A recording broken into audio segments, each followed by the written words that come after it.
जी, अस्सलाम वालेकुम फ्रेंड्स। उम्मीद है आप सब लोग खैरियत से होंगे।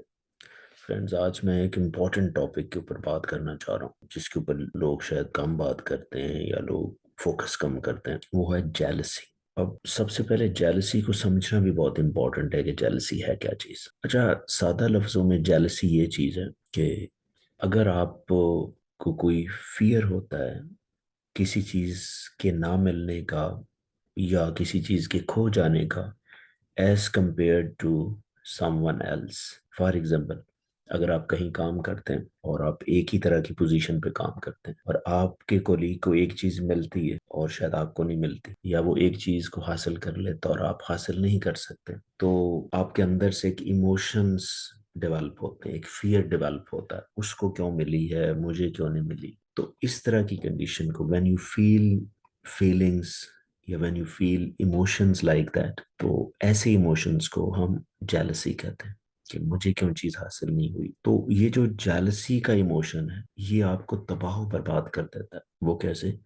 कि ये सबसे पहले आपके जहन के ऊपर सवार होता है और आपको मेंटल हेल्थ इश्यूज क्रिएट होते हैं, और उनमें तीन इंपॉर्टेंट इशू ये: स्ट्रेस, एंजाइटी और डिप्रेशन। ये तीन चीजें जेलसी के साथ बिल्कुल अटैच। और इसको मैं अगर आपको न्यूरो साइंस के हिसाब से इसको एक्सप्लेन करूं वैसे तो हमारे रिलीजन में जेलसी को बहुत ही अच्छी तरह एक्सप्लेन किया गया, क्योंकि मेरा मेरा तल्लक एक माइंड साइंसेस से है, तो मैं हमेशा कोशिश करता हूँ एक चीज़ को न्यूरो साइंस के कॉन्सेप्ट से भी एक्सप्लेन करूं। अब होता ही है कि जब आप ये फील करते हैं, जब आपके ये इमोशंस होते हैं कि मुझे कोई चीज़ क्यों नहीं मिली, और आप जैसे ही इंसान को वो चीज़ मिल गई है, अगर ये इमोशंस होते हैं जिसे हमें जेलसी कह रहे हैं, तो होता क्या है कि आपके ब्रेन के तीन एरियाज इफेक्ट होते हैं। तीन ब्रेन एरियाज इफेक्ट होते हैं। पहला ब्रेन एरिया आपका जो इफेक्ट होता है वो अमेगडाला होता है, कि आपको एक फियर सा डेवलप होता है, यार मेरे साथ ऐसा क्यों नहीं हुआ, मैंने क्यों नहीं कर सका। जब अमेगडाला एक्टिव होता है, ठीक है, हमेशा याद रखिएगा, जब ब्रेन का अमेगडाला एक्टिव होता है तो स्ट्रेस क्रिएट होता है, कार्टिसोल। क्योंकि अमेगडाला जो है जैसे ही एक्टिव होगा, कार्टिसोल क्रिएट होता है, उससे स्ट्रेस क्रिएट होती है, and stress leads to anxiety, कि आप स्ट्रेस में एंग्शियस फील करते हैं, आपको एंग्जाइटी फील होती है। अब एंग्जाइटी क्या फील होती है? कि वही फीलिंग आप बार बार सोचते हैं, यानी कि इवन इतना सोचते हैं कि आपको नींद नहीं आ रही होती रात। ये थिंकिंग लंबी होती जाती है। तो इसी तरह एक चीज को बार बार सोचना, उसको हम एंग्जाइटी कहते हैं। एंग्जाइटी सिम्टम्स हो सकती हैं, ऑब्सेशंस हो सकते हैं। तो आप उस चीज को बार बार सोचते हैं। इसका मतलब है जब जेलसी होती है तो आपका ब्रेन का जो ये पार्ट है मैगडाला है, वो एक्टिव हो जाता है। जब ये एक्टिव हो गया तो स्ट्रेस क्रिएट हुआ, एंग्जाइटी क्रिएट हुआ। जब आप बार बार एंग्जाइटी या एंग्शियस स्टेट में होते हैं तो यू बिकम होपलेस। आपको कोई उम्मीद नहीं होती कि, ठीक है, आपको काम नहीं कर पाते। तो ये वाली कंडीशन जो है वो डिप्रेशन को लीड करती। ये जब जब सिचुएशन डेवलप होती है तो इसके साथ ब्रेन का एक और एरिया भी एक्टिव होता है, जिसे हम हिप्पोकैम्पस कहते हैं। अब हिप्पोकैम्पस ब्रेन का वो एरिया है कि जब आपकी ये फीलिंग चल रही होती है, ये देखिए मैं आपको बड़ा एक विशियस साइकिल बता रहा हूँ। विशियस साइकिल का मतलब है कि जब आप एक दफा जेलसी फील करते हैं तो कम आपको नुकसान होता है। जब आप वो फीलिंग दोबारा लेके आते हैं तो पहले से आपकी सिचुएशन वर्स होती है।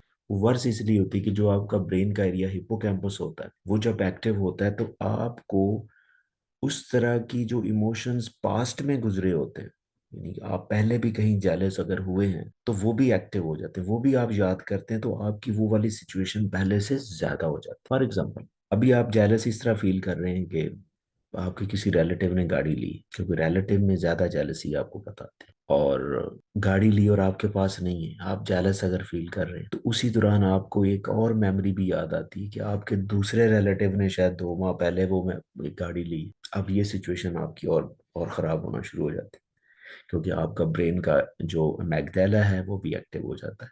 अच्छा, अब याद रखें, जब ये दो ब्रेन एरियाज एक्टिव होते हैं, मैगडाला जिससे आपको स्ट्रेस, एंजाइटी, डिप्रेशन क्रिएट होता है, और साथ मैगडाला एक्टिव होता है, तो ये वाली तीनों चीजें वर्स हो जाती हैं। और जब तीनों चीजें वर्स होती हैं तो इन तीनों चीजों का एक इफेक्ट ब्रेन के एक और एरिया पे पड़ता है, जिससे हम प्री फ्रंटल कॉर्टेक्स कहते हैं, जो ब्रेन के फ्रंट में होता है। इसका काम ये होता है decision making, planning, judgement, assessment. तो आपका जब ये ब्रेन एरिया इफेक्ट होता है तो ये चीजें आपसे नहीं हो पा रही होती। यानी कि जब आप जेलस फील कर रहे होते हैं ना, आप ये प्लान ही नहीं करते कि मैं कैसे गाड़ी ले सकता हूँ। ये इतनी खतरनाक चीज है। आपसे प्लानिंग नहीं होती, डिसीजन नहीं होता, आप किसी सिचुएशन को अच्छी तरह अंडरस्टैंड नहीं कर सकते। तो मैं बल्कि इसको समटाइम स्टेट नहीं कहता, मैं इसको डिसऑर्डर कह देता हूँ कि यार ये, अगर आप जिंदगी में आपको कुछ हो ना हो, ये कम से कम ये वाला इमोशन नहीं होना चाहिए, क्योंकि ये वो इमोशन है जो लॉन्ग लास्टिंग चलता रहता है, ठीक है।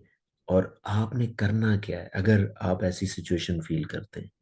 पहली बात तो ये, आप एक्नॉलेज करें कि यार एक ये बुरी चीज है, जो जिस तरह मैं जी अभी आपको बता रहा हूँ, एक्नॉलेज दिस थिंग, समझें कि यार ये एक अच्छी चीज नहीं और मैंने इसको मैनेज करना। फिर अगर जेलसी जो है वो बड़ी लिमिटेड सी है या मॉडरेट लेवल की है, you can talk to one of your best friend, ठीक है, जिसके साथ आप कैथारसिस करें। हो सकता है आपको कोई ऐसी बातें करे जिससे आप बेहतर फील करें, आइडियाज दे, प्लान करें, आप भी वहीं पे पहुंच जाए, ठीक है। अगर आपसे मैनेज नहीं हो रहा, ठीक है, आप किसी प्रोफेशनल हेल्प, आप कोई प्रोफेशनल हेल्प लें, किसी साइकोलॉजिस्ट के पास, किसी मेंटोर से बात करें, किसी काउंसलर से बात करें।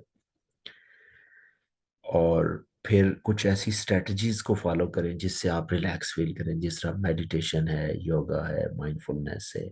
इस तरह की आप स्ट्रेटजीज को फॉलो करें। आप गिविंग दें, कुछ दें, लोगों को बांटें। जेनरोसिटी जो होती है ना, ये आपकी जेलसीपन को या इस तरह के इमोशंस को कम करती है। इसके ऊपर मैं इंशाल्लाह अलग डीओ बनाऊंगा कि हाउ हाउ जेनरोसिटी, जब आप देने वाले बन जाते हैं या लोगों को चीजें देते हैं, कुछ भी, यानी कि आप जो डोनेट करते हैं, चाहे वो नॉलेज क्यों नहीं, तो आपके अंदर एक और फीलिंग अच्छी आती है, जिसकी वजह से जेलसी जो है वो रिड्यूस होती है, अनकॉन्शियसली रिड्यूस हो रही होती है, आपको पता नहीं होता। तो भाई ये जेलसी एक एक मैं सिर्फ इसको इमोशंस नहीं कहता, एक किस्म की एक बीमारी है भाई। तो इसको अंडरस्टैंड करना चाहिए, और अगर आप इसके ऊपर इससे सफ़र हो रहे हैं तो इसको मैनेज करें, अदरवाइज ये आपका दिमाग ख़त्म कर देगी, और उसके बाद आप वैसे ही ख़त्म हो जाते हैं। आपको पता है कि वैन आपका जो दिमाग है उसका बॉडी के साथ कनेक्शन होता है, जब ये सही काम नहीं कर रहा होता, आपका फिजिकल बॉडी भी इफेक्ट हो रही होती। तो आई होप कि आपको जेलसी का मेंटल हेल्थ के साथ, न्यूरो साइंस के साथ कॉन्सेप्ट समझ में आया होगा।